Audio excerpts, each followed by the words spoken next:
Oh man. Oh man. Oh man. Oh man. What's good, people? What's good, the YouTube family? Man, we got a lot to talk about, guys. It is just me today, man. You know what Jay Uso said? It's just me, Oos. But hey, it's all right though, baby. We're gonna make it shape. We're gonna make it do what it do. Let me get this link out and around to a few people, man. Brother, we got a lot to talk about, man. It has been an interesting 24 hours in sports in general, but it's been a very interesting time post Royal Rumble, man. A lot happened. We saw some debuts. We had a lot going. So, man, y'all just sit back and let me give y'all my perspective, my little baby recap of the Rumble, man.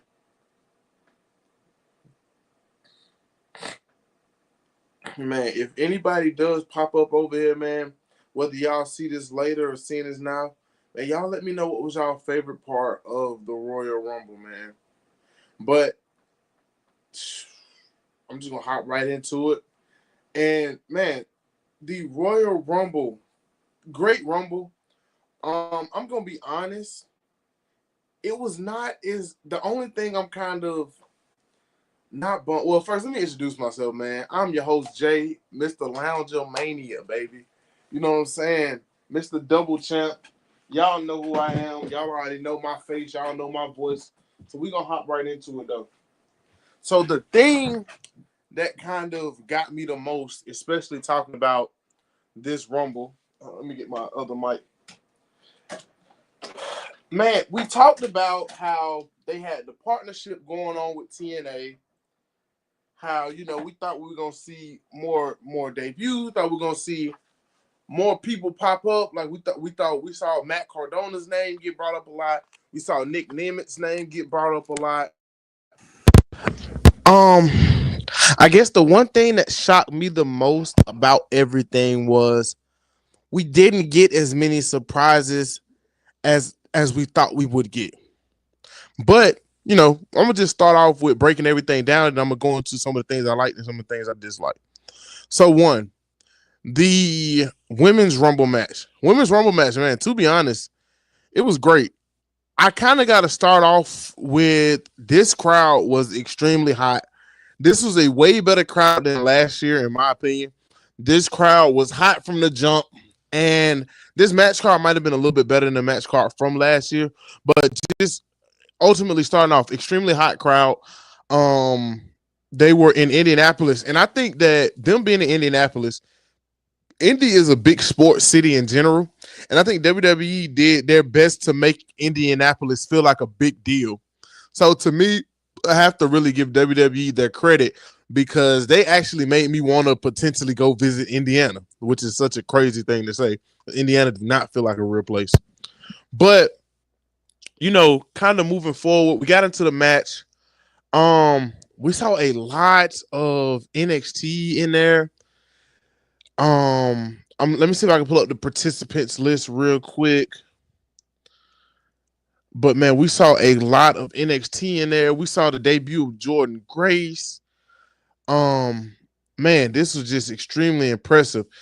Io Sky and Liv Morgan started off was amazing, by the way. Shout out to Io Sky and Liv and Roxanne Perez for all lasting over an hour and 7 minutes. Well, hour and 6 minutes for Io and an hour and 7 minutes for Liv and Roxanne Perez. Io Sky is probably one of the best women wrestlers on the planet. I'm just gonna be honest. Io Sky is probably one of the best women wrestlers on this planet. I'm just always interested to see what she's gonna do next. And man, I give credit where credit is due. Chelsea Green. I said I wanted to see R-Truth on the show because R-Truth gives us that bit of comic relief or whatever. But man, props to Chelsea Green. I have to give her the most credit because Chelsea Green made the most of her 26 minutes. You know what I'm saying? Lyra Valkyria didn't do much, but she was there. You know what I'm saying? I like Lyra Valkyria though.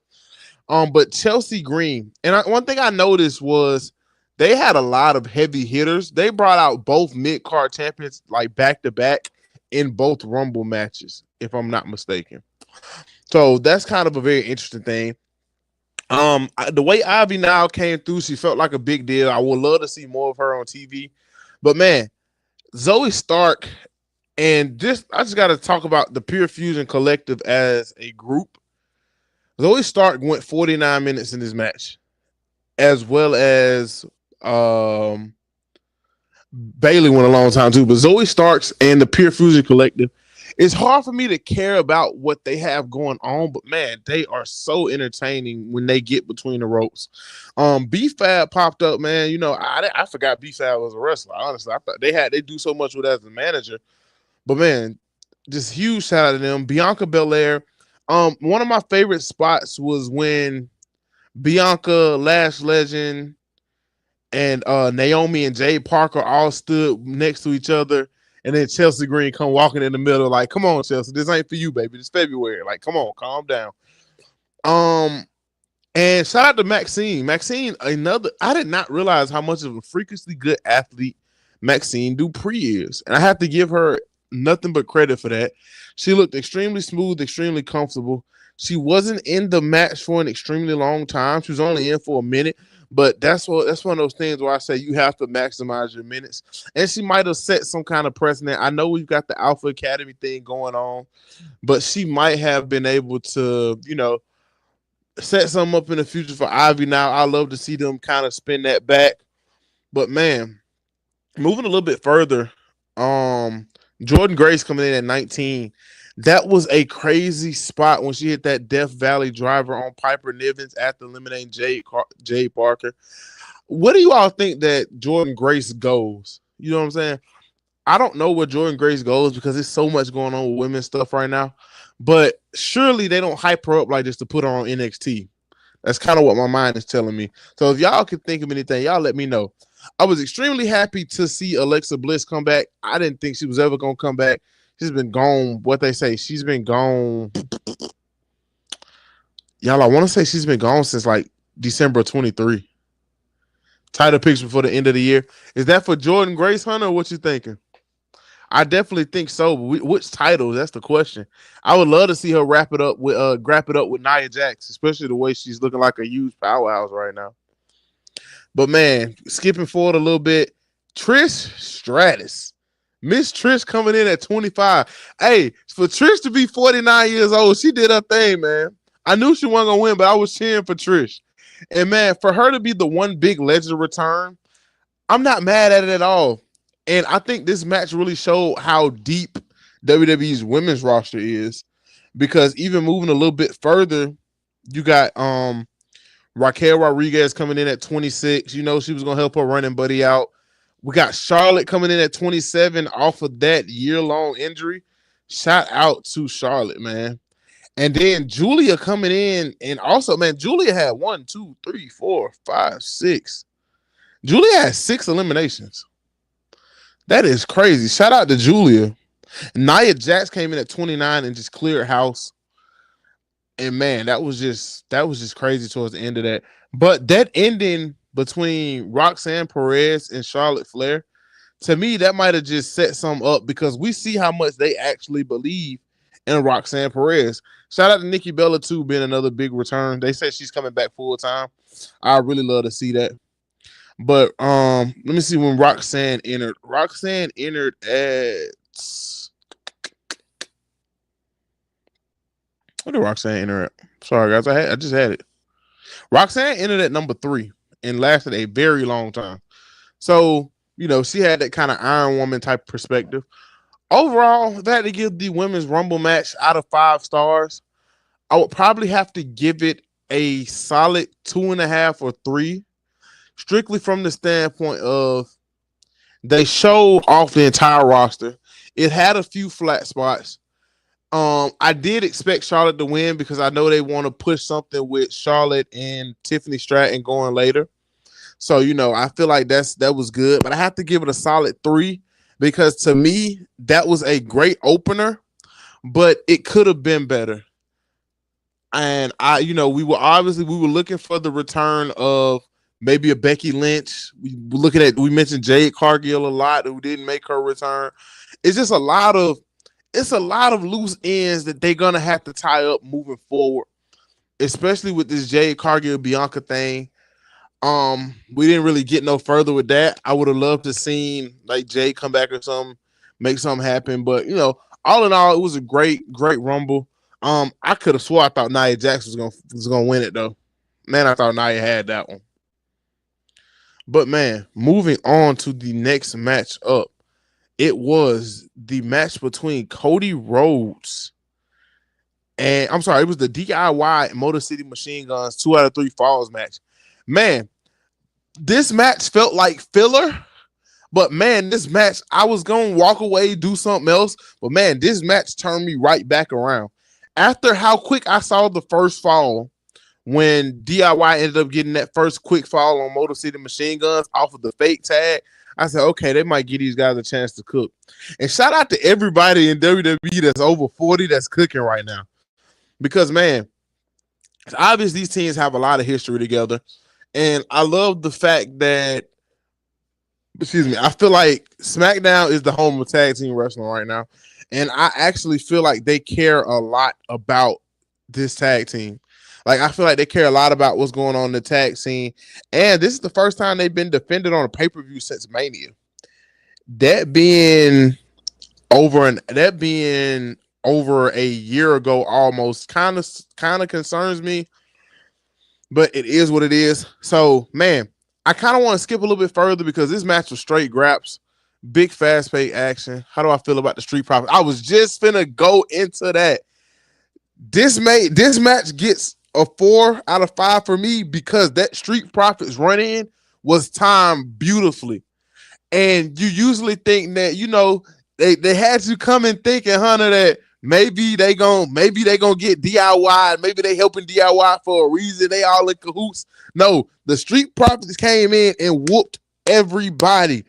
And that's what I love. That's why I feel like this is real tag wrestling, because the Street Profits might have said, hey, we might have helped you retain this time, but now we just set the precedent. We still got one more pay-per-view before Mania, so we're going to end up getting Street Profits versus Motor City Machine Guns real soon. They're going to get their title match against DIY. It's probably going to be some kind of run-in from the Machine Guns, and then I feel like this leads towards a triple threat at Mania. Chef's kiss. Like, I'm gonna be honest, this was the best thing that could have happened to the Street Profits right now, rather than having them sitting in catering. And man, y'all, I can't talk with this. I wouldn't be surprised need the titles ASAP. Yes, man, Hunter, the Street Profits hadn't had a reign since I believe we were still at the Thunderdome. They may have had one reign since we left the Thunderdome, which is so insane. An extremely talented duo. And man, I need them at the top of the card. And even if their big payoff win has to come at Mania or whatever, I'm here for it. But we need a Street Profits run before the end of the year. So for that run-in, and I feel like that run-in was beautifully timed. And we've been seeing so much bloodline interference that I thought it could have been the bloodline at first with Jacob Fatu and Tama Tonga, because they love coming and beating people up. But when they dropped the hood and we could see it was Ford and Dawkins, I was like, man. And they've always been a tag team that you could take serious. So they feel like a serious threat, especially being heels now. So this match gets a solid 4 out of 5 for me. Now moving to the Cody Rhodes and Kevin Owens match. And I'm sorry for moving through these kind of fast because I want to spend a little bit of extended time talking about the Rumble and how it impacts a lot of stuff going forward. But the Cody Rhodes and KO match, it wasn't match of the night. If I had to pick a match of the night, it had to be that tag match because we got an unexpected turn. But that Cody Rhodes, Kevin Owens thing, I don't know what kind of seeds were planted towards the end of this, but I feel like this is a great end to this feud.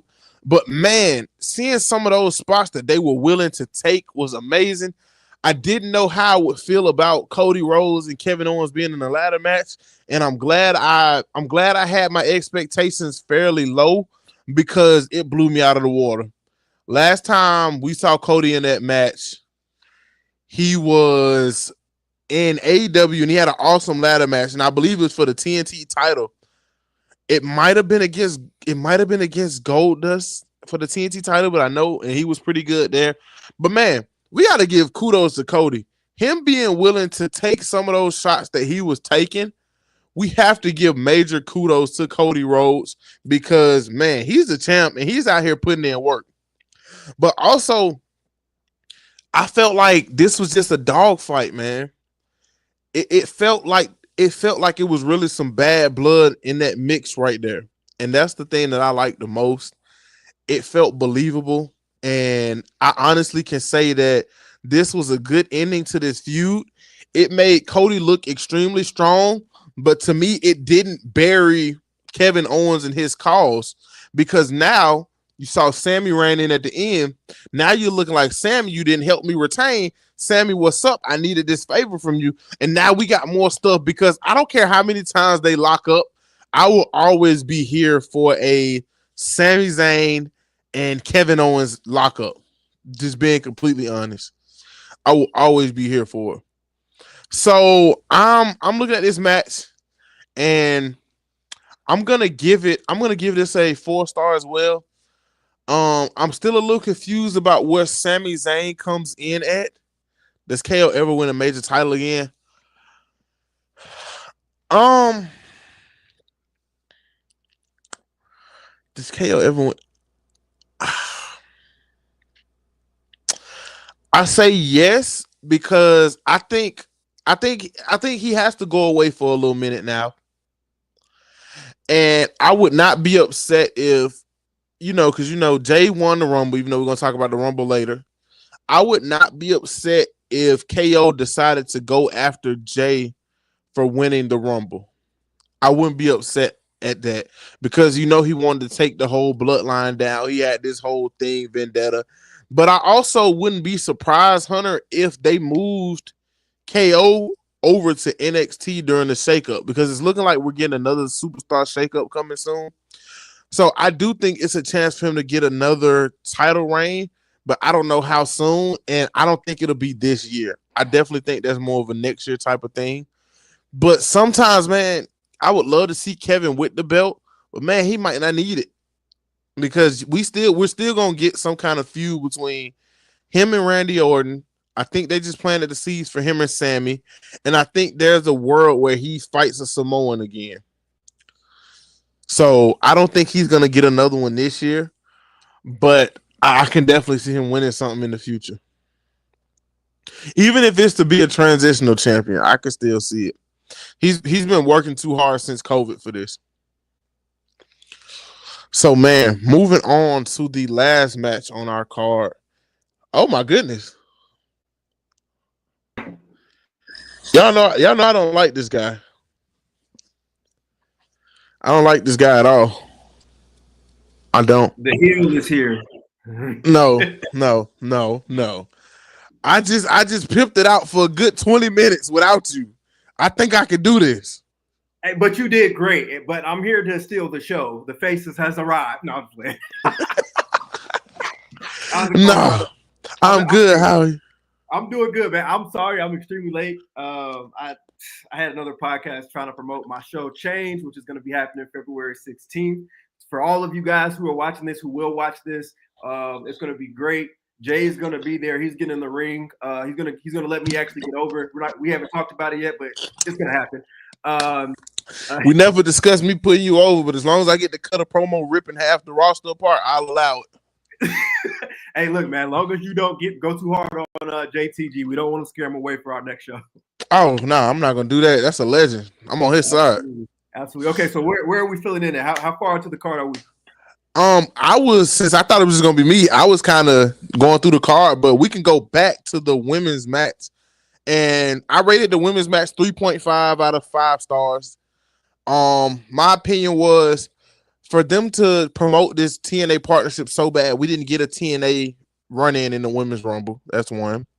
But they did put over a lot of NXT stars. They had a very versatile roster with a few fillers, but I was ultimately satisfied. And we did get some kind of Iron Woman performance, and that Iron Woman performance did end up coming from Roxanne Perez being the last person eliminated.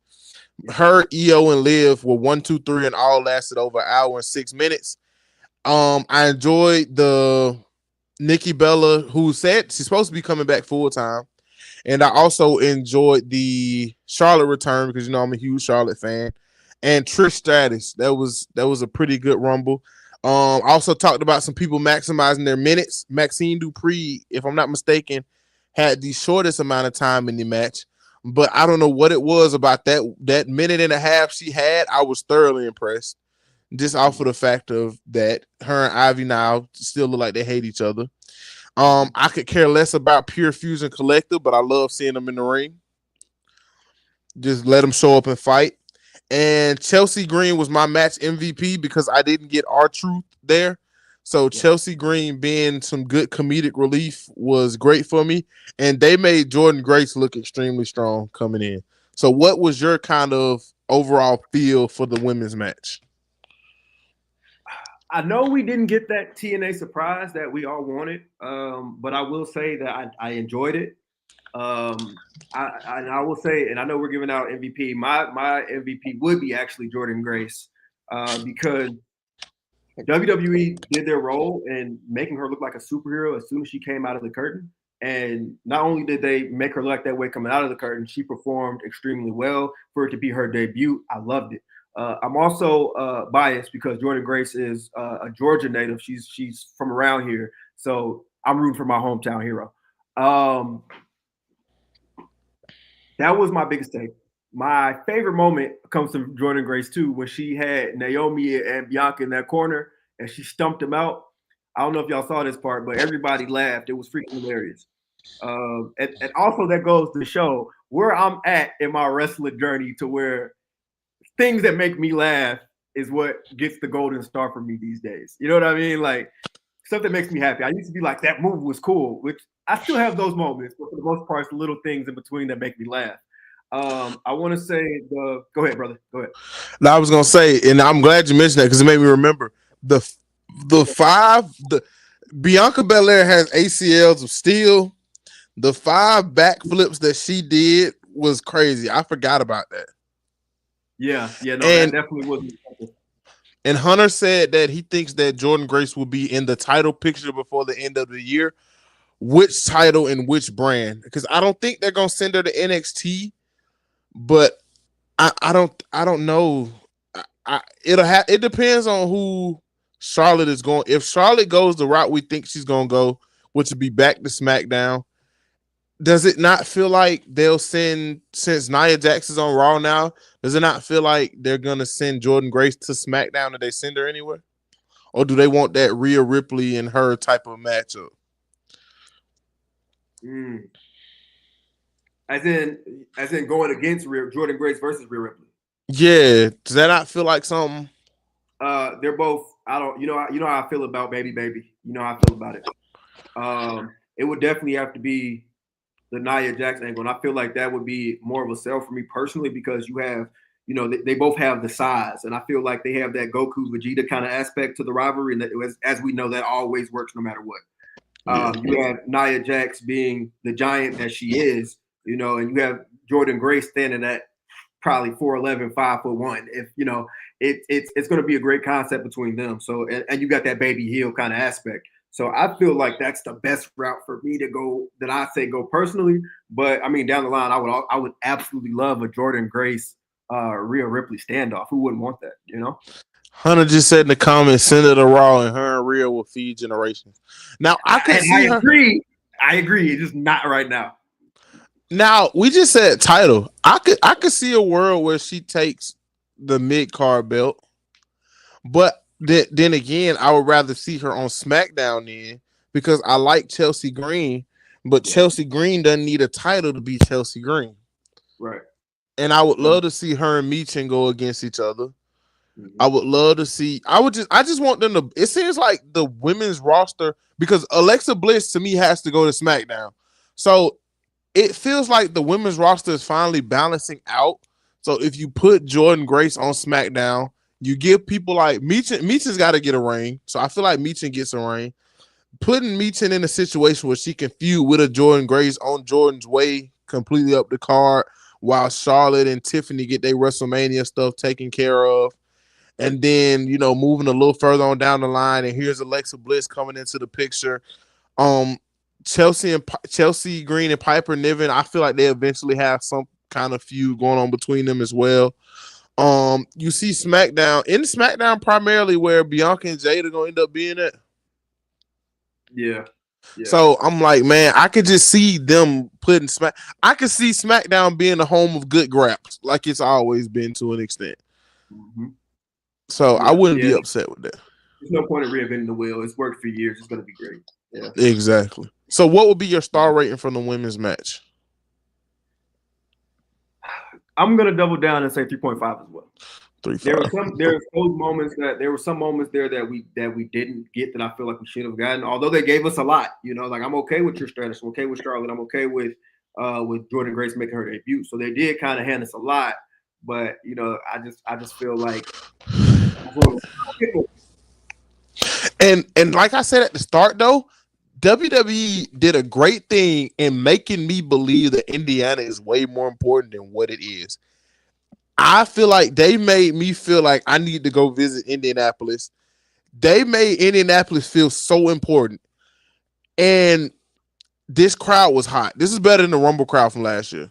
But this crowd was extremely hot. So I have to give kudos to WWE for making me care about Indianapolis. First of all, let's not disrespect Indianapolis. They have the greatest football team of all time. Shout out to the Colts. Where? Whatever. So, with that being said, they definitely did. They definitely did make Indianapolis feel like the place that you needed to be. I was actually in Chicago the day before Rumble, and part of me regrets not making that 3-hour drive to Indy. They made it feel huge. You're absolutely right. WWE made it feel huge, whether that was Pat McAfee talking about his Colts days, or the merch, that John Cena shirt, which I'm going to release a link for people to purchase. It's so much stuff that went into it that made Indianapolis feel huge, and they definitely marketed well. And they set the standard because there's two more in it. Don't they get all of the big four? They're getting the big four next year. Is it this year or next year? Are they getting all the? They're not getting Mania, but I know they have a Mania. They're getting Mania in 26. I know they're getting a SummerSlam and a Survivor Series. They just made me so excited to see Indianapolis, and I feel like we got to thank Pat McAfee for that, right? One of the goats. Mm-hmm. I feel like you got to thank Pat for that. But yeah. Indy is looking like Indy is looking like another wrestling hotbed. That's exactly what it's looking like. And I'm gonna double down too. If we think about it for because like I spend a lot of time on the Indies. I think we've all watched this podcast enough to know that I'm a photographer on the Indies. Indiana has a huge scene for professional wrestling. As far as like one of the major promotions they have out there in Indiana is Nacktown, and they're doing some crazy stuff right now. Like they have a full card of all these different shows and companies they're collaborating with, all types of stuff to bring attention to indie wrestling. No pun intended to the indie you get. Yeah. But they're really bringing a lot to Indianapolis, and I hope that the people who are on the indies, other promotions in Indianapolis, are capitalizing on what's to come, because it's going to be a boom in Indy if everything is done correctly, if everything is done smooth, and everybody bites on opportunities and chances. You're absolutely right. Indianapolis is going to be the place to be. I definitely feel them making that a big wrestling hotbed, and I'm here for it. DIY Motor City Machine Guns. This was a 4-star match for me. And this is why I say it's a 4-star match for me. The quick first fall showed me that, okay, they're not going to get a whole lot of time, which I think they had the least time out of any match. But for you we always talk about maximizing your minutes. This match felt important, and it felt crucial from the jump. Like, you see the way Ciampa hold the belt. Ciampa coming out holding the belt like it's like this. Like it's the last thing he's ever gonna touch. This match just felt important, and I'm glad that it did. A lot of like for example, the Cody Rhodes Kevin Owens feud ended here. I'm glad that this Motor City Machine Guns SmackDown Tag Division feud has not ended and just added another layer to it that can push us to Mania, because they planted seeds for a run-in when they had Jacob and Tama Tonga looking at the belts on SmackDown. And then for us to get the run-in and it not be the Bloodline, I think that's what pushed this match over the top for me. because at first it looked like, dang, the Street Profits helping DIY retain. Nah, we here to beat everybody up, and that's exactly what it felt like. And I love the Street Profits. They hadn't had gold since like 2021, I believe. Insane. And I love that. And it feels like they're gonna get a run at some point this year. And it feels like the SmackDown tag titles are gonna be bouncing between these 3 to 4 teams, because you can't just have the bloodline sitting around doing nothing right now. So I feel like they're gonna include them in the fold at some point. And I feel like this all is just leading towards a big WrestleMania payoff. And I'm here for it. Yeah, and it's super excited too, man, because it was one point in time where tag team wrestling was like crazy. Like I'm talking back with like Legion of Doom, Demolition, all those crazy great tag teams. And I feel like over the years, tag team wrestling is kind of, it's kind of shifted in a way. They need this. Tag team wrestling needs this. Yeah. I found out about myself, man, because I've seen a couple tag team matches. I do a interface 50, interface 100, where I kind of compliment 100 wrestlers on the matches in which they participated in. And my favorite match from 2023 was a tag team match. My favorite match from 2024 was also a tag team match. So I love tag team matches. It's something that I've learned about myself. So it's important that we have tag teams, people interested about what's happening in the tag team division. I'm a huge Street Profit fan. So to see them come out there, I was not mad about. And I'm also a huge fan of heels. So the fact that they came in kind of going in the business for themselves, it felt absolutely amazing. The Motor City Machine Guns looked great. DIY looked great. I want to say that I'm happy you brought up the title hole, because I was paying attention to that too. It told a story within itself. And Yeah, that's the first time these titles have been defended on a pay-per-view since Mania. Right. And they look amazing, by the way. I was telling when we were watching it, I was like, they look way better than the big pennies, for sure. So yeah. And just looking at the tag division, they've mixed it up a little bit. A-Town Down Under now on, was it, what are they on, Raw or NXT? They're on Raw, right? Raw. Yeah, I'm sorry. Bloodline on SmackDown. I'm just looking at some SmackDown tag teams. I could see a world where they end up calling up Fraxium, having them drop the belts, end up calling Fraxium up, especially around Superstar Shakeup. With the Judgment Day thing, I think the Judgment Day is kind of coming to an end. But I could see them giving Legado del Fantasma some more TV time. You know what I'm saying? I'm just looking at all the SmackDown tag teams. Of course, you got Motor City Machine Guns. Apparently, you still got the OC. I did not realize they were there. Oh, but pretty deadly is still a tag team that's always in the mix. You got the Tongans. So I'm just looking at all, and the Wyatt Six on SmackDown now too.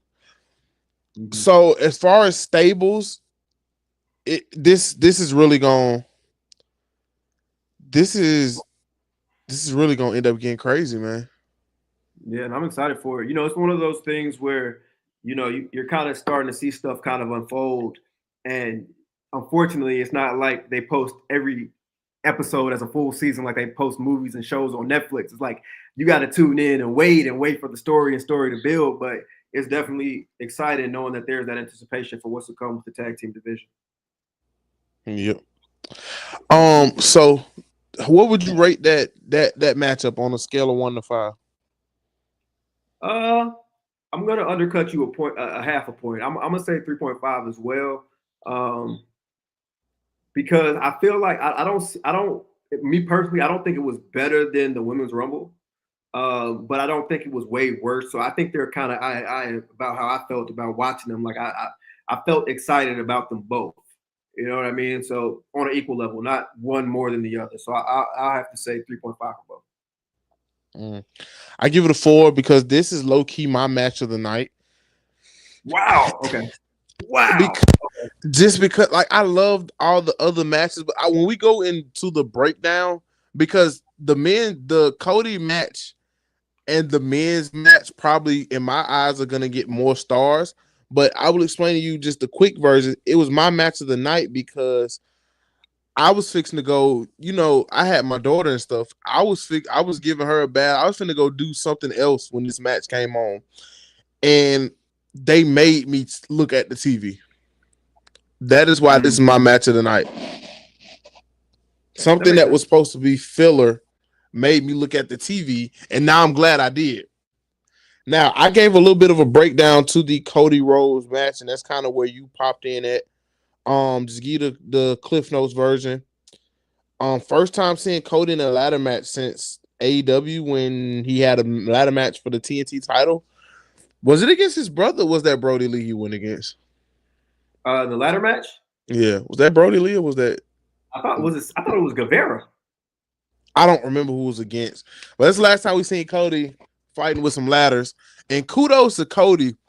Cody has Cody and Jay Uso worked the two most matches this year and everything. And for Cody to take some of those bumps in that situation, speak to how much he loves the game and the storytelling. Like, to be honest, the storytelling that Matt's told us a lot. The shirt, I'm the son of a, what do you say, a son of a computer engineer, whatever. We IT can, system, security systems worker or something. yep. And what I like about this is the lines between heel and face were blurred here. And what I mean by that is Cody does some heel stuff, and that's what makes him such a good face. Like the way he's standing over him at the end of the match and stuff like that.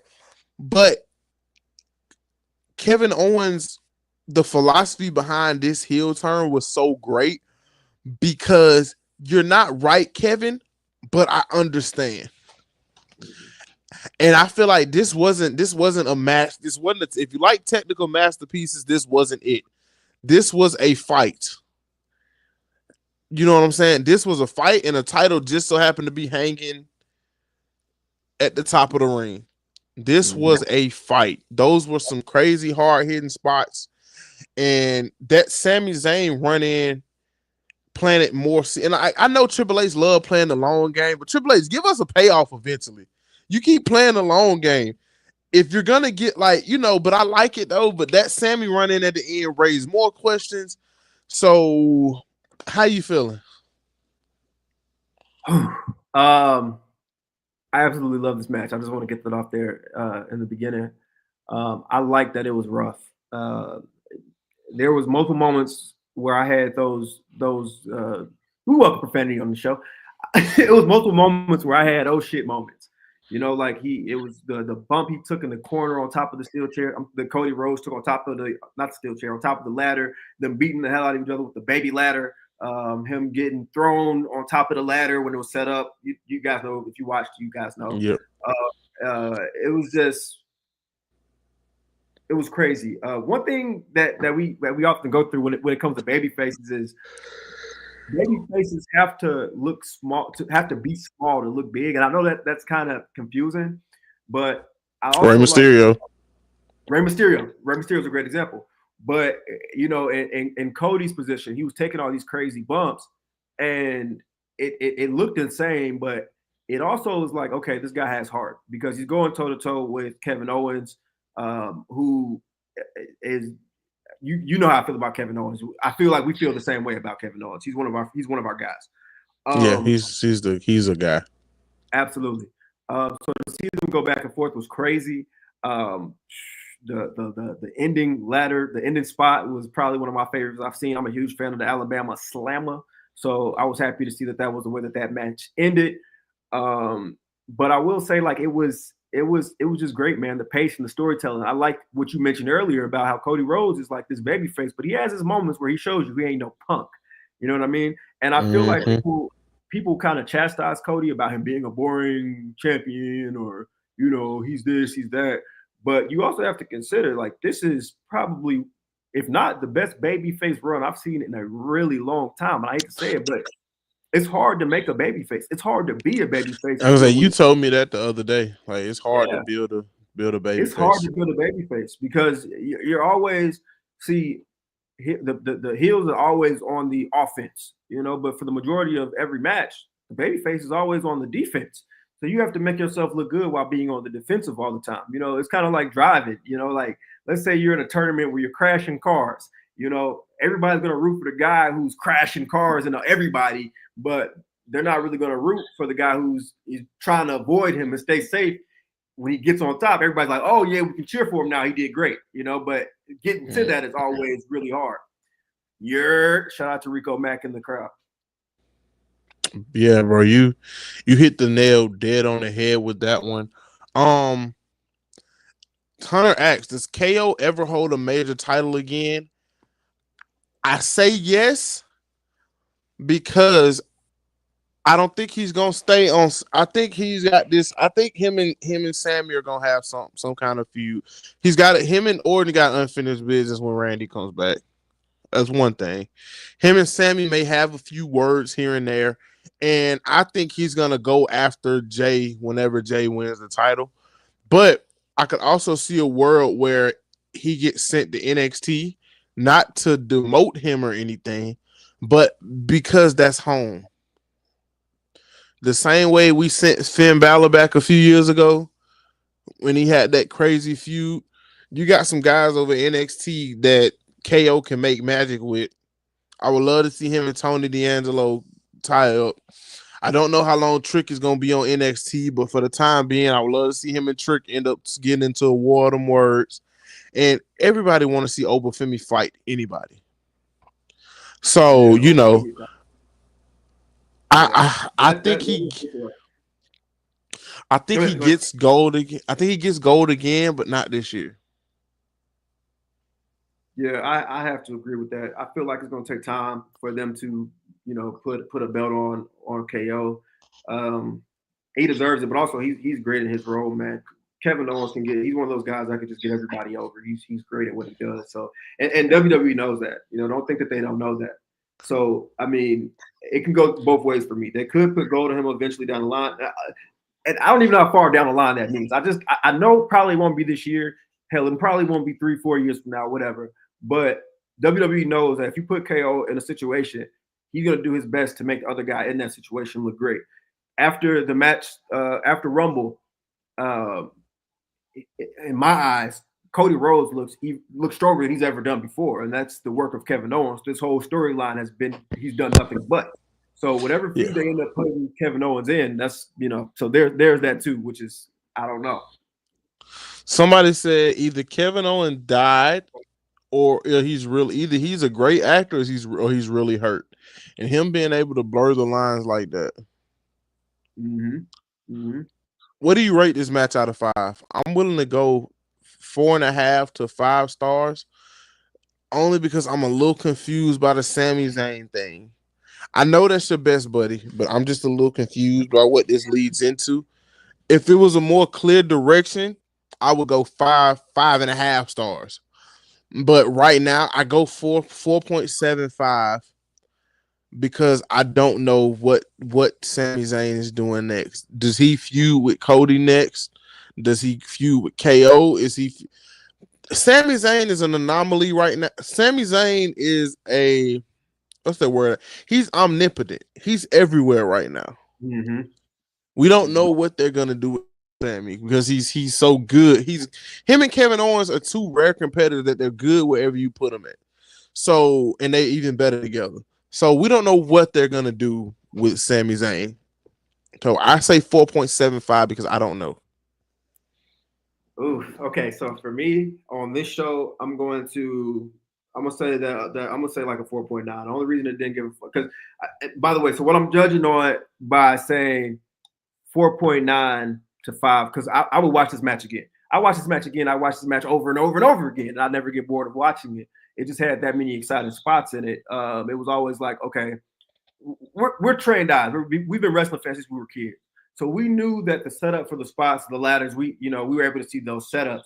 But even knowing that this is what I was expecting to happen next, I will say that I was still excited. I was still on the edge of my chair, and it's a rare feeling for me. So I had that feeling during that match, and it felt great. I watched it over and over again. That would be my match of the night for sure because I understand what it is for Cody Rhodes progressing him into that ultimate babyface, or even I'm crazy to say, but like a tweener right now because, like you said, he has his heel moments, he has his babyface moments. I feel like they further solidified that, and I feel like when it comes to the Sami Zayn kind of interest, he is like you said, omnipotent, meaning that he's everywhere right now.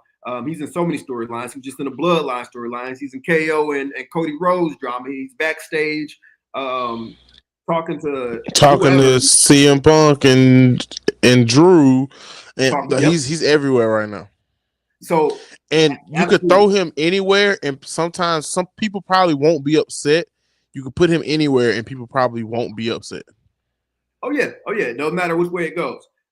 He's just like Kevin Owens, and it's the reason why they're friends, to be honest. But both of them are tremendously. They're amazing at getting other people over. That I feel like Sami Zayn, honestly, is probably the best in history at getting people over. So they're both good at that role. If you need him to be a heel, I mean, he can do it. You need him to be a babyface. You need him in this storyline or this storyline.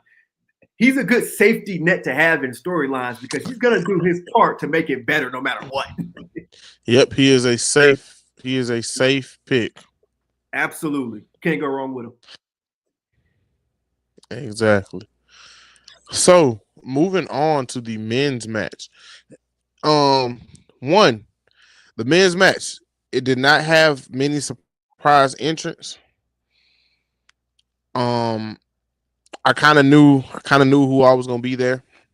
What's up? But What's up? Yo, what up, bro? Even though it didn't have as many surprise entrants as I would have wanted, it still had some shock factor. Like, we knew Joe Hendry was gonna be the TNA guy. The Lounge, I've been watching for a minute. Man, I appreciate that, bro. Oh, we definitely appreciate that. Thank you. Man, let's just kind of hop into it. Rey Mysterio and Penta starting it off. Penta is so over right now. It is extremely crazy. Yeah, he's Yeah, Penta is extremely. I love me some Penta. Don't move. Hold on. Don't move. Nobody move. I'll be right back. Ignore my pants. Everybody freeze. While he's gone, I'll just kind of give a little brief match breakdown. Penta, extremely talented wrestler. Rey Mysterio is one of the GOATs. Chad Gable, Braun Breaker. I feel like, man, this one thing I will say about this match, every entrant feel like it was properly placed. Here we go. Can I have it? You're more than welcome to have this, brother. I'll be in Georgia in 2 weeks. I think Penta will join the end of LWO? No, Penta will never join the LWO. I hope not. Don't mess this up. Every Mexican doesn't have to be in the stable together. Every Hispanic person. Every black person does not need to be in a stable together. Unless it's a Street Profit.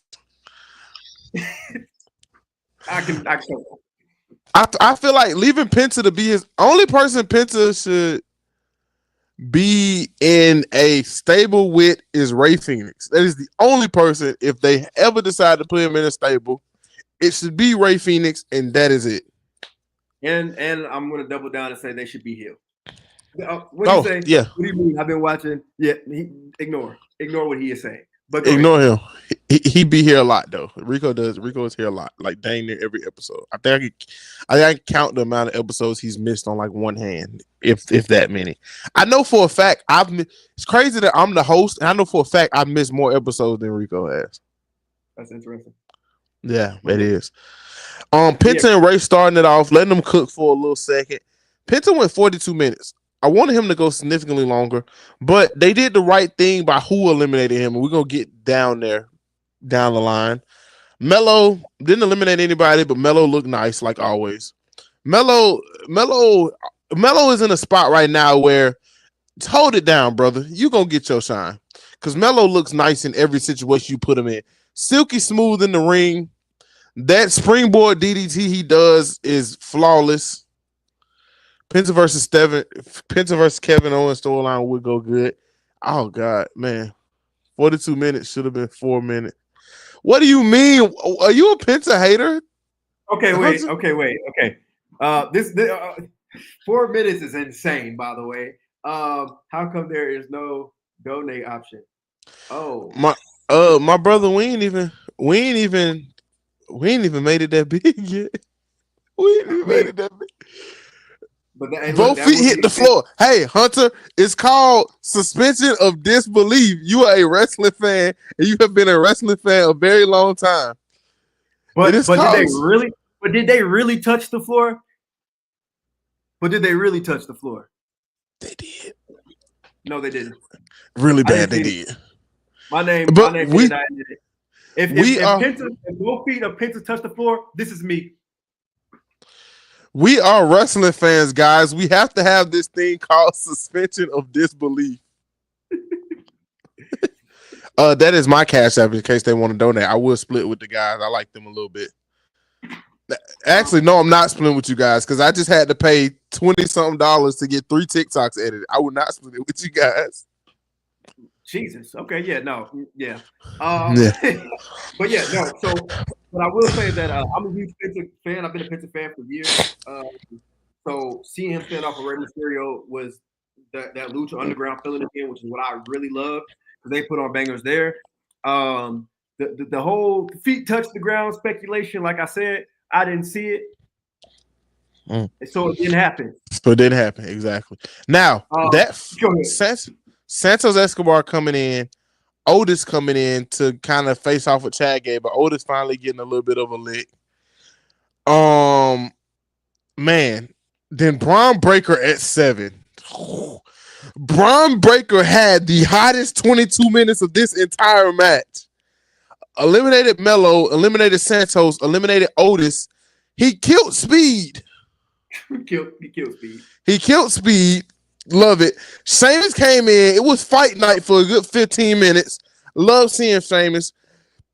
Jimmy Uso, best entrance song.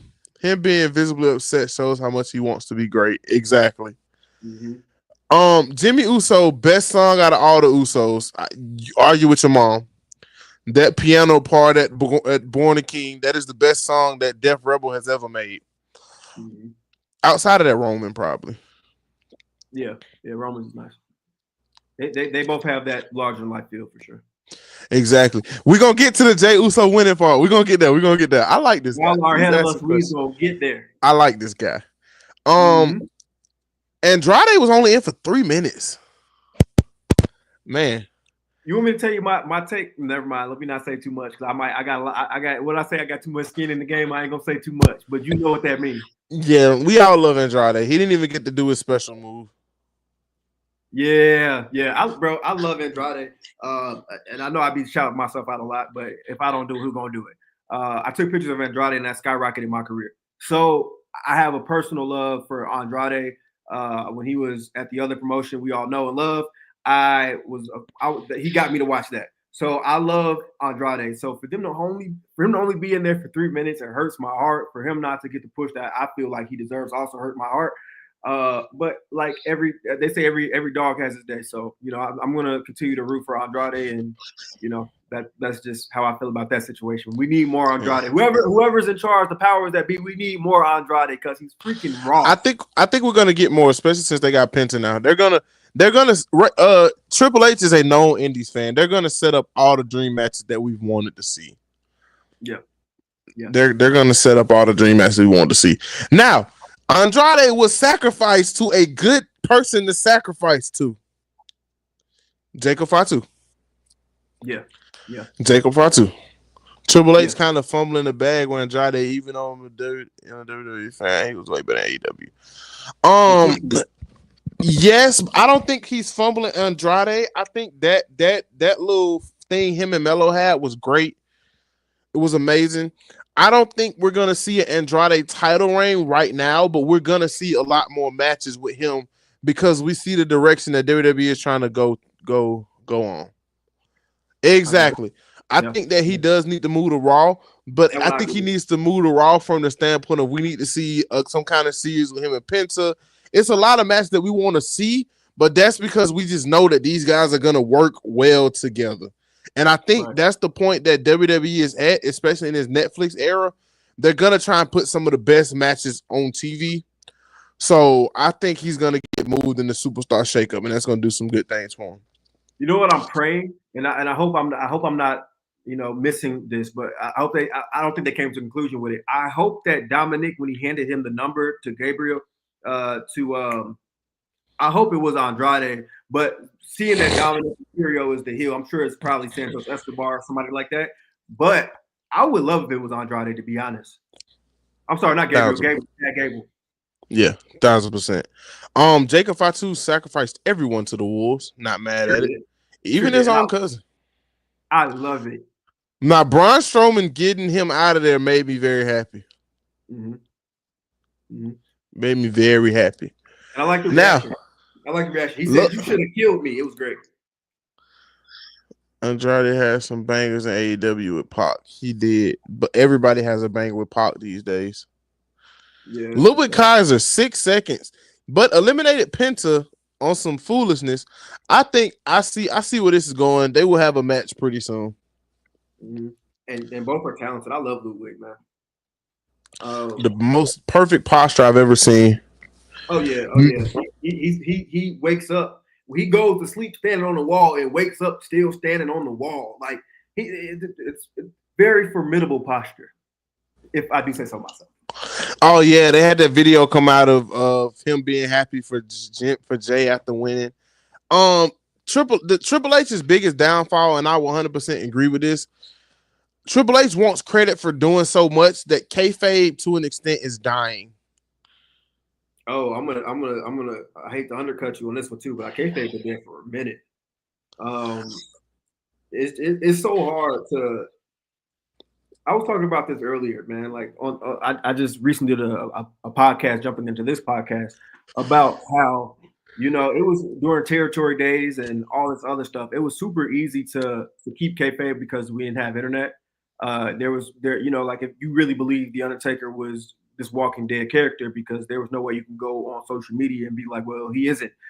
To this day, some people still believe Kane and Undertaker are brothers because kayfabe was just kept that good. There's cameras everywhere. It's. I know there was an issue with the Wyatt Six when they first came out about them being in like Waffle House or something crazy. There's cameras everywhere. Everybody can do this. Everybody can take their phone and just grab a picture or record a video, and it goes somewhere crazy. So I feel like and I do feel that same vibe. But at the end of the day, I feel like it's so hard to make everything the way that it was when we were kids growing up, because they just do everybody's working against them when it comes to believing the characters are real, So I see that issue everywhere, as far as like, just any instant or any moment that people but also I will give Triple H credit because he's also capitalized on this, because that Kevin Owens and Cody in the parking lot. Cody Rhodes and Mello after the show, all these different things that are trending. But if you notice, they didn't happen in the ring; they happened on social media. So he's also really smart. He understands how kayfabe in a way is gone, but there's also ways that you can use the fact that everybody has cameras to your advantage. So he's a freaking genius, in my opinion, when it comes to that as well. Yep. For number 14, The Miz pulled out a Hurricane Rana. I said this right before he did it. I said every time you think of wrestlers watch, they pull out a Hurricane Rana, and now it's hype again. Miz and Rana, everybody. I'm gonna say this. I feel like I'm a Hurricane Rana connoisseur. I kind of indulge in the move myself. It was all right. You know what I'm saying? He ain't messing with me. You know what I'm saying? But it was nice. Miz and two. Miz and two. Joe Hendry getting his spot. I like it. Whoa. You can't say this. You can't say his name, man. You know what happens when you say his name.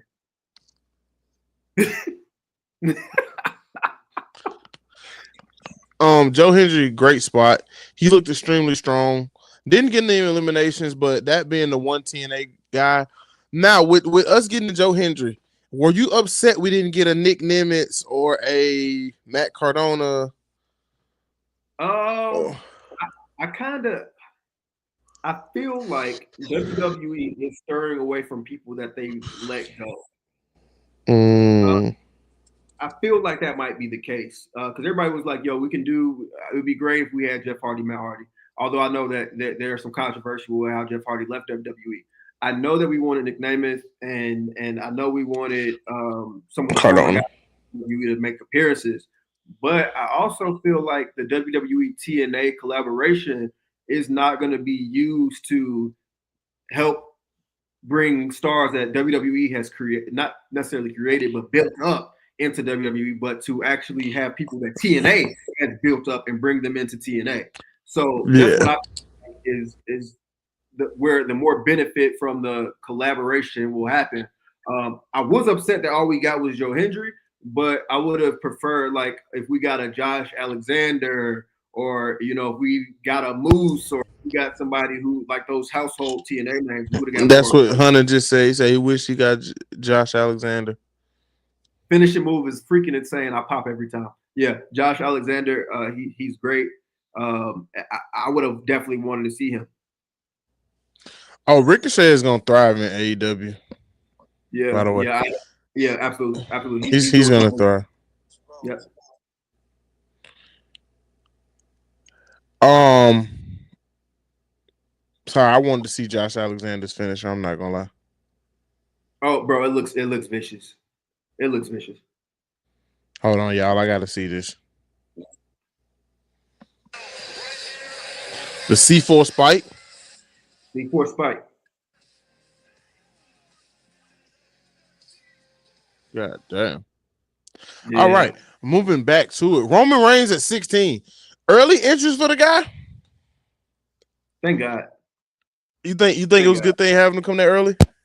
Yeah, absolutely. Only because like I feel like it's I'm accustomed to him coming out late. You know what I mean? Like it was kind of like a nice pace that he came out a little bit earlier. Also, it was good that he came out a bit earlier too because it kind of shows where he's at right now in his career. Roman Mm. Reigns doesn't have to come in at 30 for, and people have that like, oh, he might win it, like or coming out at 28 or 29 or 20, whatever. And later on in the Rumble, and okay, we got Roman Reigns is going to win it. No, Roman Reigns come in at 16, you can't count him out. Roman Reigns come in at 2, you cannot count Roman Reigns out. So I feel like Mm-hmm. they've done enough to solidify him. No matter what number he was going to be the guy that everybody felt like, hey, he could always win. So I Yep. think that's correct. And then, man, Roman Reigns 16, 17 Drew McIntyre, 18 Finn Balor, 19 Shinsuke Nakamura, two former Rumble winners, four three out of the four won Rumbles, all four former world champions. That was a crazy amount. Finn Balor, screw you for eliminating Penta. I hate Finn Balor's new everything, by the way. I He hate needs work. everything. He needs work. At one point in the game, I was a huge fan of the Demon Finn Balor. I was a I huge fan. really want the Demon Finn to come back so bad. Yeah, I'm not gonna lie to you.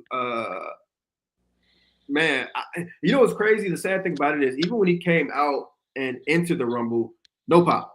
And partially is because of the like you said, the new music.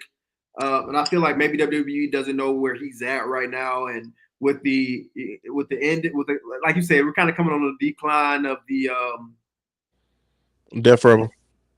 no, we're coming to the decline of the Judgment tag Day. of the Judgment Day. Thank you. We're coming on the decline of the Judgment Day, so there is that weird kind of like, and they've done this before in the past when they separated people, they got new stuff going. It was a lot for us to kind of handle at one point, but I'm always rooting for Finn Balor.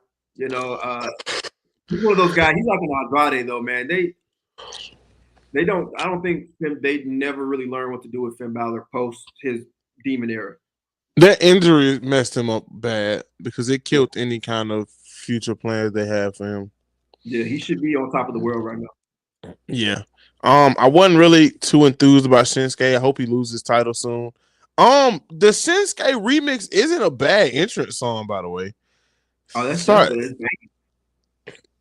Finn will turn into another Dolph. No, I don't think Finn will turn into another Dolph because to me, Dolph has always came off as a workhorse.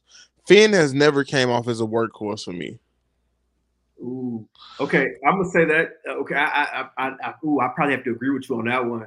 But also, I feel like some of the ways that they booked him are very similar. Um, They have, but Finn. I don't think how to put this. Finn is always with some kind of group. You ever notice that? yeah, that's Was true. with He the is was with the some. OC for a minute. This Judgment Day Finn has been probably the longest he's been with a group, and it's been the most impressive I've seen. If they were gonna give him the title, he was gonna get it off Priest. He's never getting it off anyone else. If we're being honest. Oh, I'll double down. Yeah, yeah. It's rough. It's rough right now if you're a Finn Balor fan. It's crazy to say. Like I said, I love Finn Balor. I am one of those people that is rough for. But I guess we'll just have to see as it's one of those things that anticipation. I think a new brand will do him some good. But man, I hate to be that guy. I don't want him on SmackDown because Priest is on SmackDown. We I need just want those. those two. I want those two far away from each other. Yeah. Um, I would love I don't know if he'll go back to NXT, but him back on NXT would do some good for the other guys. But I don't know. They'll figure it out. Triple H is smart. Um, Jay Uso coming in at 20, the eventual winner, 36 minutes in the Rumble. Um, salute to Jay Uso, man. He came in right in the midst of all the chaos. Biggest pop of the night was probably for Jay, if I'm being honest. Next to AJ Styles, that Jay Uso pop may have been the craziest pop I heard for the night. Yeah, yeah, and like I said, he definitely. Soon as Jay, that's main event Jay. As soon as he comes out there, everybody knows what's up. They already know what's up. Yep. He is the Yep. connecting factor to the casual audience. And like I told somebody earlier, Ooh, I wait, I'm sorry. What you just said there was like, yeah, hell yeah, yeah. You're not lying, and oh, bro, that's such a tough burden to have, bro. But you are not lying. He is definitely. Everybody knows the Yeet Man, whether you know what I'm saying you know his name or not. Is he the Yeet Man for sure? and I think we'll learn from our mistakes, especially with the LA Knight thing from last summer. I think we learned Yeah. from our mistakes and he's still over too. He's crazy over. Shout out to Slim Jim. Yeah. AJ Styles back to his old theme and theme song. I knew it was coming because that new AJ Styles thing was horrible. Braun Strowman, 2 minutes, but man, a very impressive 2 minutes. Mm-hmm. Mm-hmm. Extremely impressive 2 minutes. The face that runs the place coming in at 23, Mr. Super Me? Cena himself. Big I Match came in. John. I don't remember entering. You are not the face that runs the place. You are the face. Just get it right. What do y'all think of Speed? Speed showing up to the Rumble was one of the better celebrity cameos probably of all time because no one is taking a Braun Breaker spear. No one is taking that. But also, you got to factor in Brown Breaker and all the raw. Bro, no. No, This he's not. He's not. Drew Carey had the best one to me outside of this one because Drew that Carey. whole thing he had with Kane was amazing. Yeah. like him pleading for the Hardy Boys to come back after they got eliminated. Yeah. Raven coming in for the save. So Yeah. I feel like Seth ruined a moment when Cena, Roman, and Punk were in the ring. The countdown started and it was just boring. Seth Rollins very much a letdown. No, man, it wasn't because Seth hates everybody. Seth is me. Seth hates everybody. Then this next little set, John Cena at 23, Punk at 24, Rollins at 25. Seth hates everybody, by the way. I don't know if I mentioned that. I think you. I think you got it. Dominic Mysterio at 26, getting the loudest boos of the night, and Sammy at 27. And we're gonna stop here for now. That stare down was crazy, but you guys got to know Seth Rollins does not like CM Punk. They might not. I don't know if they like each other in real life or not. I don't know if it's a work, but for me to have to think if this is a work, that's how I know it is on site with them every time they see each other from here on out. Yeah, it is always on site. It's been on site for a while. It's been on site since day one. Yeah, since day one of CM Punk coming back to the WWE. It's been on site. it So has. do I feel like Seth took away from the standoff? I'll ask you a better question. If you're, and I hope you're still watching. Uh, who do you feel like would have made it better for you when they came down to the Rumble? Who should have been that person that they waited for, if not Seth Rollins? Yeah. Uh, And do we think that Speed will ever take wrestling serious? Nah. And it's no. not because he can't. It's the fact that speed is speed. That's it. Unlimited side quests, and I love that for the guy. Yeah. Also, to take up professional wrestling, it's really tough, time consuming.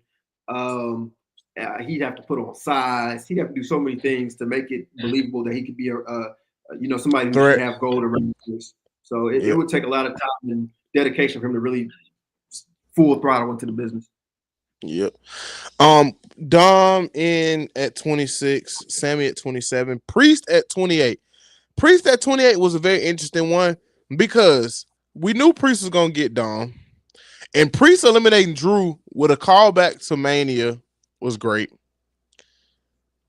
Drew's face. His facial expressions are freaking phenomenal. Drew's face.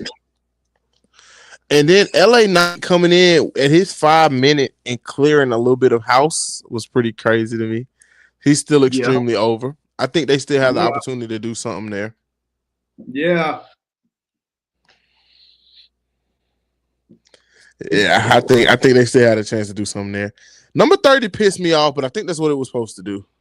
I was supposed to piss everybody off. I It was think supposed to 30 piss was everybody. supposed to It piss pissed me off. everybody off. I'm still pissed about it. 30, Logan Paul. And I like Logan Paul as a wrestler. I hate him as like I don't know. I don't like Logan Paul. And that's the general consensus amongst all wrestling fans. I feel like we can respect him. We respect him in the business enough to be a wrestler. Now everything else, nah. But it's good. It's good. Yeah, Number we 30. all dislike Logan Paul. Oh yeah, we were rooting for Randy the whole time. Well, we did think it was gonna be, but I We think were with us thinking Randy and Ilya Dragunov was who I wanted. and Ilya. Yeah, I was rooting for Randy, Ilya. I wouldn't have been mad at Bronson Reed, but I know he's still hurt. I wouldn't have been mad at a lot of ways it could have went, but I feel like it went how it should have went. That's crazy. Yeah, him at 30 was aggravating. I'm gonna be honest. I think they put Logan at 30 because he was the safest bet. And what I mean by that is, remember a few years ago we put Ray at 30 and people hated Rey Mysterio for like a month. Yeah, I do recall. We're supposed, so either Dom or Logan had to be at 30 because they're already heels and they could use the little bit of extra heat. Yeah, and they knew, like you said, Triple H is a very smart man. He knew that he would get that instant heat, and also he would give us something to talk about, which is what we're talking about right now. So, if it would have been somebody we actually liked, it would have been like, cool, we actually like this person. Or Randy, let's say if it was Randy Orton. Cool, it was Randy Orton, man. Randy Orton came through. It was great to see him back. People are going to talk about how pissed off they are about Logan Paul being up for probably a long time, for a really long time. You know what I'm saying? It's going to be something that we're going to always remember. And he eliminated Punk and AJ, which is even more crazy. That AJ elimination was tough. I think that's a setup for something future. That Punk elimination was crazy, but we got to talk about the crash out. Like Seth Rollins he hates Roman Reigns. Like Seth is me for real, bro. You ain't lying yet. No, he definitely got a Black Air Force One energy. You are not lying. Double curb stomp, then go straight to throwing hands with Punk again. Yeah. Now, I thought with all that distraction, I thought Logan was gonna get eliminated, pull a Steve Austin and slip back under the ropes. That's what I thought was gonna happen. That's what I thought was gonna happen.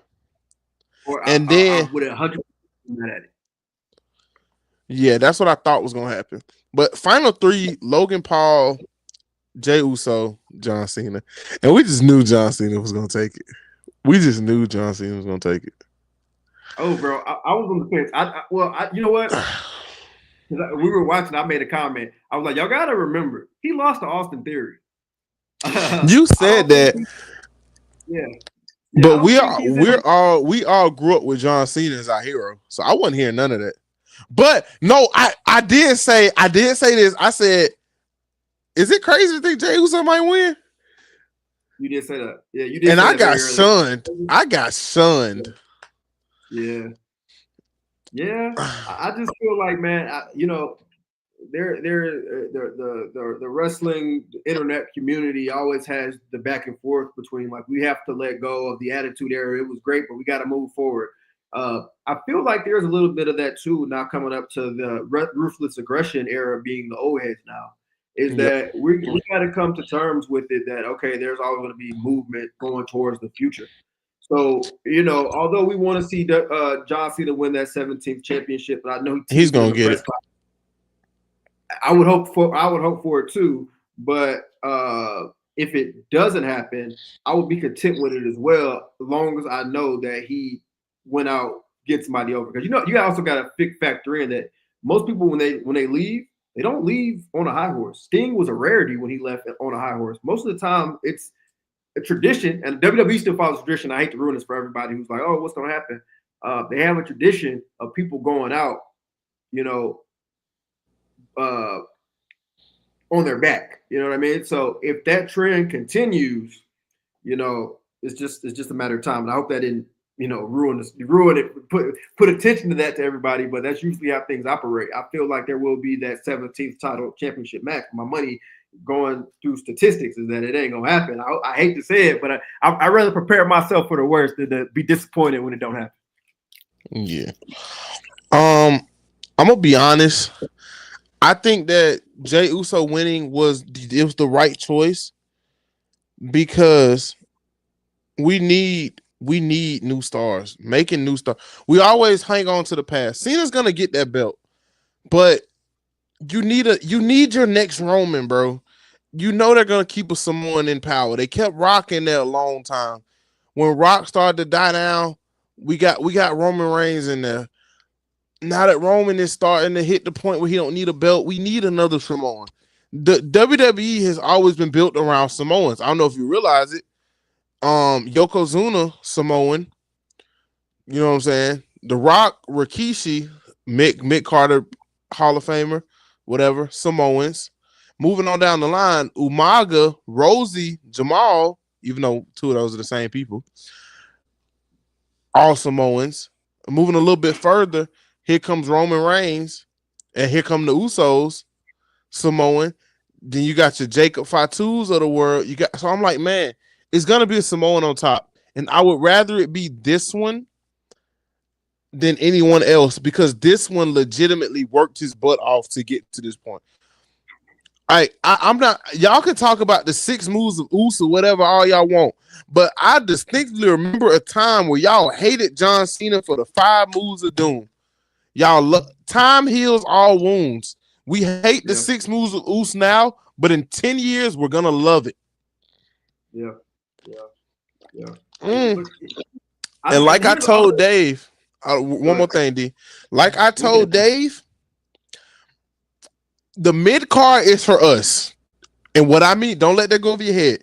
For people our age that grew up in the ruthless aggression era and stuff, just like the mid card was for the attitude era and stuff, the mid card is ours. We're gonna get banger matches. We're gonna get pretty nice feuds. We're gonna get stuff that don't take up the whatever. The true main event scene, the people that hold the belt, are gonna be the people who make the money. Jey Uso is making the money. Cody Rhodes makes the money. Rhea Ripley makes the money. So, I mean, when we were kids, who made the money? John Cena, Yep. Randy Orton, Rey Mysterio, always at the top of the card. So, Eddie Guerrero, who makes the money is gonna be at the top. And I hate to be that guy. At least we got one that's extremely charismatic, might not be the best wrestler in the world, but can put on a classic every now and again. And we got somebody that's not a bore in the ring. Yeah, yeah, absolutely, absolutely. Yeah, yeah. You couldn't have said that better than me. Like it was great. Couldn't put it better myself. the mid card is definitely for us. You know what I'm saying? There's those moments where we have the passing of the torch, and WWE feeds off the ability that can be unbearing sometimes. You know what I mean? You want your people to win forever. That's not the reality of life even. So I feel like it's definitely interesting. I'm excited for it. I'm excited for the future of it. I'm excited to see main event Jay in those positions where you know He's a main eventer. where he's the main eventer, where the cameras are on him. Like although and this is something crazy too. John Cena is our John Cena. I wouldn't be upset, and this is crazy to say, but I wouldn't be upset if Jey Uso became the next generation's John Cena. It's possible. Everybody, he's over, completely over. He's gonna be the next Samoan one. Mm-hmm. He's gonna be our generation's Rock. Honestly. Like he's gonna be over. He's gonna get the TV and he's gonna get the whatever. He's Jeff Hardy. Like really, he's Jeff Hardy. Mm-hmm. Mm-hmm. And this Jeff Hardy is gonna keep his nose clean. Oh Lord. That was just a figure of speech. That's a double entendre though. And that's a real double entendre though. Oh Lord. Oh. That's a real double entendre. Because you gotta think about it. We had John Cena and Jeff Hardy, and we all agreed that Jeff Hardy would have been bigger than John Cena if he could have kept it together. Yeah, I think he said something like that similar too on a podcast he did. He should have been what he said to himself. He should be on top of the world right now. So, if Hardy will co-sign that and say it himself, you can't deny that's inevitably true. And don't you see the same thing with Jay? Somebody who was not supposed to get over, ended up getting over. Was a tag team specialist for years, ended up getting over just off the pure strength of the game. Yeah. Everybody we was all doing this, bro, when we was in elementary school. Now we all doing this. Yep. And we got our John Cena. We got Cody Rhodes. If you say there isn't a formula to making it out of the mud, they say if you say there isn't a formula for that, you'd be damn near wrong, because there is a formula. There's a way to get over with the people, and they've done it very well. But and honestly, bro, that damn near be a dream match if it ever comes to that point. And we skipped some steps because his brother didn't have to cost him the world title. Him and his brother got their WrestleMania moment. We skipped some steps. That's true. God, bro. I just thought of this on the fly. But Jey Uso is our Jeff Hardy. Yeah. Yep. Well, I'm old. Jeff Hardy, my Jeff Hardy, you know what I'm saying? But I know. Coming forward. Yeah, absolutely. He's their Jeff Hardy. Mm-hmm. Like the shirts, the merch. All of it. Yeah. So who does he face? He has to face Gunther, right? It's Gunther. They've already had their match built up to it. The match that they had was you know what I mean? But maybe there areas where they didn't have that communication, it'll probably be better in the future, and I'm looking forward to it. But also that makes me want that match even more, because the first one, we're gonna right our wrongs. Yeah, we got it. We got some shit to prove now, so I'm excited for that, and I hope that is the route that they go. But and if Jimmy Uso's recent string of great matches is any deciding factor of how it's gonna be with Jay, I'm excited because Jimmy has been putting on some bangers. Yeah, absolutely. What would you rank this Rumble? Out of 5 stars. I gotta go 5. Yeah, if we're basing it off of this show, I'm gonna go 5. Now, if we're gonna base it, when we get real down to the smart mark, all that bullshit going down through the history of all the Royal Rumbles, it might. It's up there. But it's up there though. Yeah. It was. You know why it's up there? Because we were all genuinely surprised by who the winner was. Yeah. Yeah. Think about it. This has been the best. This has been the best Royal Rumble. Let me look at the Rumble history real quick. I'm Yeah. finna make a crazy statement. Yeah, because honestly, bro, like even with the previous two with the Cody Rhodes winning both of them, that one was very expected. Um, you're right. The winner of this one was it was great to have a change of pace for who was going to win because it felt like I don't know. Also, man, it feels like Jey Uso gets a lot of opportunity, but they never really just gave him like the absolute spotlight to prevail in certain situations. So, but yeah, but to answer your question, yeah, it was definitely a shock. This has by far been the best Rumble. Oh, this has been the best Rumble. Hmm. Oh God, I'm looking back. The last truly great Rumble winner was it Cena in 13? Yeah, yeah, yep. It's the best one since 2013 as far as who should have won. Yeah, seeing 13 was a great one. Yeah, everybody, man, that I remember that fucking crowd. Yeah. Because Batista won, he shouldn't have won in 14. Mhm. 15, we wanted The Rock. 16, Triple H won the title. 17, I can't even recall 17. 18, I didn't care for Shinsuke winning. 19 was Seth Rollins. I think they gave him one because he just kind of needed it. Drew in 2020 was really good. I lied. Drew in 2020 was really good. Oh yeah, yeah, yeah, yeah. Drew in I forgot. 2020, Yeah, it you're might right. be up there next to Drew's. Edge's was good from a nostalgia standpoint. Brock Lesnar, I didn't care for that Brock one, and Cody won back to back. Yeah, I have a problem with True because when the fans boo a face, it always goes bad. Like with Roman when he eliminated Daniel Bryan. Absolutely, I feel like there is a. I don't really like when there and no shade to your goat Charlotte, but I really don't like when people win rumbles who I haven't been invested in all season. You know, What like you mean? the comeback wins um or like not I don't has anybody ever run a rumble on their debut? On a debut, I don't think that's ever happened before, right? it depends. When was Rey Mysterio's debut? When was his Rumble Oh, debut? I don't even know. I don't even know. Well, not even debut, but in certain situations like that. Like for example, when people win rumbles, I wanna root for the person who's been in the who I've watched all year, all season win a rumble. When it comes to like a comeback from an injury or we missed you for a while, win a rumble. Like if Alexa Bliss comes back next year for just at the rumble and wins, I'm gonna be pissed. I'm not gonna lie to you. Although I love Alexa Bliss, it would just be like I've been rooting for somebody else this whole time. You know what I mean? Like I don't know. Like when who was somebody who like just came back and won a rumble? Edge. Yes, sorry, Edge. We were just talking about Edge. When Edge won the rumble, it was great to see Edge back. Um,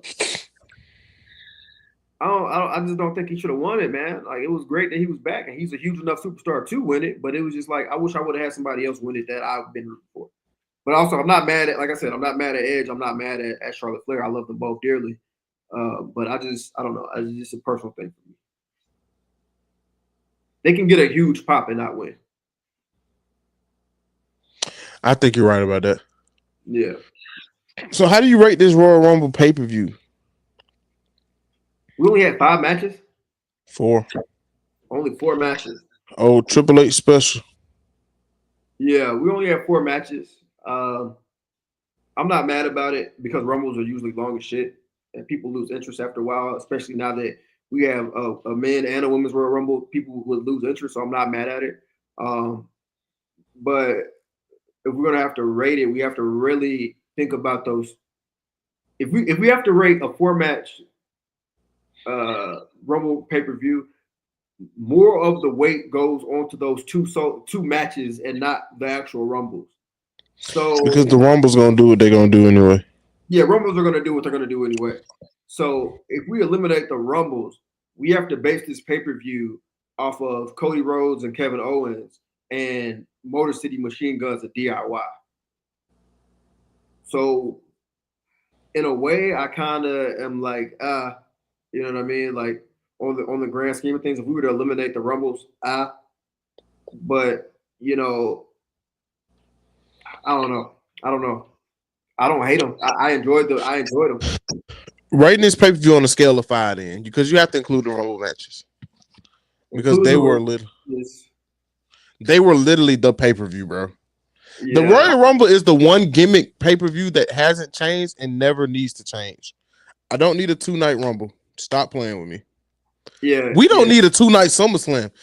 If you want a long, just give us a 6-hour SummerSlam. I'd be glad with a 6-hour SummerSlam over a 2-night SummerSlam. Yeah, I'm gonna co-sign both of those. I feel like I'm okay with just having Mania be the only 2-night show, and I'm fine with that. Yeah. But to rank Rumble as a whole, I'm gonna say like 3.5 for me. 3.5. All right, bro. Thank you for coming and tapping in with us, man. Have a good one. We're gonna leave too, so you all good. See ya. Thank you, bro. Hey, hopefully we can do this more often. D don't like me though, so he don't be trying to talk to me. Oh, that's cap. I literally was like, hey, look, I'm in a podcast. I was in a podcast promoting my show on February 16th in Conyers, Georgia. You guys should all come. I left that. I was like, bro, I know I'm gonna be a little bit late, but I was like, as soon as it ended, I was like, hey, look, man, I was thankful for his time. We had a great podcast, but I gotta do I owe my friend, man. I can't leave my friend in. Shameless plug, by the way. You said shameless plug? Shameless plug. Always gotta have a shameless plug out there, man, because like I said, somebody's gotta do it. It might as well be me. All right. And guys, since we're gonna be trying to do our wrestling pod a lot more, also I rate the show 4 out of 5 stars. I want to see, 4 out of 5. I want to see what Dave Meltzer rates it. I want to see it. Dave Meltzer isn't the be all end all of ratings. It's just always cool to see what he says because he's an avid WWE hater. Yeah. Dave Meltzer is great to watch with open or tune into with an open mind because some of the stuff and a grain of salt, a huge grain of salt. Yeah, and then sometimes Cornette will say whatever he says too. So we'll see. So before we get out of here, I've been keeping a list of guys that I don't like. I got a hate list. It's been growing. Karrion Kross, number 1. Pretty handsome guy, great wrestler, great storyteller. Gets to work with his wife on a weekly basis. Got a WrestleMania match. Hate that guy. What's next time we're going live? We're trying to go live more consistently. So hopefully Sundays, man. It'll be hopefully every Sunday. Yeah, hopefully every Sunday. We might throw in some Saturdays here and there, but you also got to consider. I'm an active pro wrestling photographer. I travel every so often, but we try to make time for it. Exactly. Right now it's looking like a once a month thing. We got to lock in more. We should at least try and get twice a month. I feel like if we can at least hit twice a month, I'll be a lot more satisfied with that. Yeah, because I know last show we did a Monday preview of Raw on Netflix. Yeah. So we're gonna try to keep up with it. See you next Sunday. Yeah, we're gonna try to keep up with how the shows go. Mm-hmm. Well, I feel like we gotta come back because this Royal Rumble Fallout is gonna be crazy. Yeah, the show after Rumble. Yeah. We'll be some more guys I hate. Sorry, I hate Big E's barber. Big E's barber needs to be fired. Fire that guy. D has also been keeping the list of the people that I hate. He's been keeping my list for me. I appreciate it. I told him I'm not gonna turn on him like Kevin Owens did Chris Jericho. I'm not gonna turn on him. You know what I'm saying? We gotta get a shirt made, D. We gotta be like the Stubbly Boys or something. We gotta be like the Stubbly Boys or something. You gotta get a shirt that says "I will not turn on Demarie." I can make that happen. I can definitely make that happen. Some more guys I don't like. Miz is another one. Former world champion, movie star. Great looking wife. Hate that guy too. He got to get got.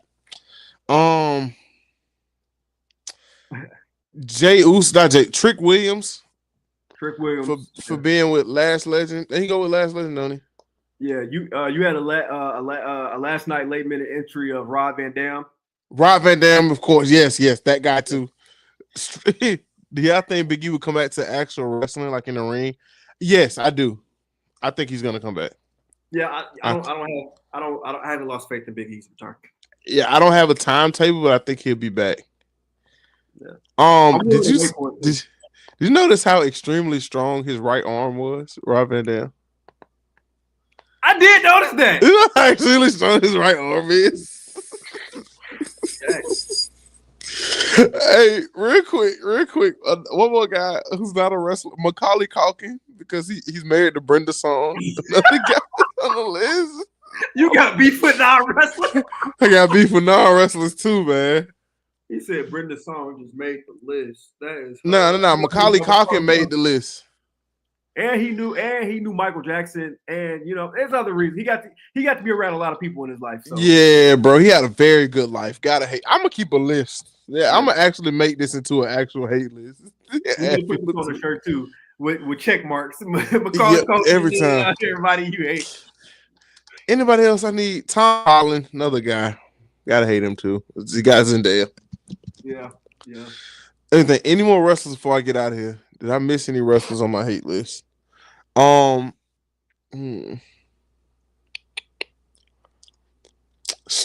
Michaels' legs. Hate those. Hate Shawn Michaels' legs. Hate those. Shawn Michaels' legs is crazy. Very hate those legs. Before we leave, did you watch boxing? You seen that nigga wrestling in jean shorts and Timbs? Hi, Spare. I did see that guy boxing. Yeah, he was boxing in jean shorts and Timbs. Yeah, what's his name? I don't know. I was gonna say we got to get Rico in here though, because Terrence Crawford and Canelo just got announced, and I'm super excited for it. Yeah, I'm excited for that one. I'm gonna be there because I genuinely don't know who's gonna win. But man, you can't bet against either one of them. His fit was tough. I swear that fit was bad fits, man. Full. Yeah. Bro, I ain't never. He was not out there boxing. Okay, I want to let the record show. He was not out there boxing. No. He was out there shooting the one. Do you hear me? Hey, do you hear me? D, who we talking about? Who we talking about the other day? Hey man, whole time, Jacob. Hey man, whole time I ain't even no wrestling fan for real. I just like to fight. He just like to fight. You hear me? He just want to fight. He wasn't out there trying to win. He wasn't out there trying to make a name for himself. No, he was trying to send that man back in a box. Do you hear me? He had on generations and generations of hood N-word within him. Okay, he was fighting just to fight. He didn't care about none of that, bro. He was just out there, like he was just trying to throw hands, bro. You know what I'm saying? He didn't even know the bell rung. He didn't even know he was driving to the stadium. Bro, didn't know he was going to a boxing match. He just thought they gave him some gloves. They just gave him some gloves. He didn't go out there to box. No. He was out there to fight. He was out there to brawl. Do you hear me? It's like Eddie Kingston. Eddie Kingston just fight for the love of the game. You hear me? He was just out there. You know what I'm saying? They brought the stadium to him. He walked outside. He saw a flyer that said boxing tournament and just showed up, just thinking that he was going to be a fan and just hopped in. He just wanted to check. That's all. Oh, man. Black Air Force energy in full effect. He took notes from Jarrett's playbook. Okay? He did. Black Air Force energy. A lot of hatred in my playbook, guys. But, man, without any further ado, we got the face. I'm Mr. Lounger Mania. I'm coming with new nicknames every show. You missed it. I did a Batista entrance on our last regular sports pod. Please check that out if you guys haven't. Schedule, we'll be here Wednesdays, we'll be here Fridays, and we'll be here on Sundays, man. Keep your stick on the ice. Y'all be peaceful. Yeet. Have a good one. Next show, I'm wearing jean shorts and Timbs on this very show. So if y'all watching, get your jean shirts and your Timbs ready because we're going to be all here together in jean shorts and Timbs. I'm bringing a 40. 40? a 211, a steel reserve, in a And I'm pocket gonna have knife. my Black and Mild ready. Do you hear me? Black and Mild will be ready. Can you get us New Jack on the show? He gonna be there. Can you get us You New feel me? Jack on the show? We gonna have New Jack. I'm gonna tell JTG to put his Tims in as well, and we're gonna have. I'm gonna tell him to put his Tims back on. I'm bringing Lot of everybody in sports and Tims back on the next episode. African American stuff going on right now, guys. A lot of it. But man, please check out Chains for Wrestling, man. February 16th. And yeah, baby, we out of here. Peace.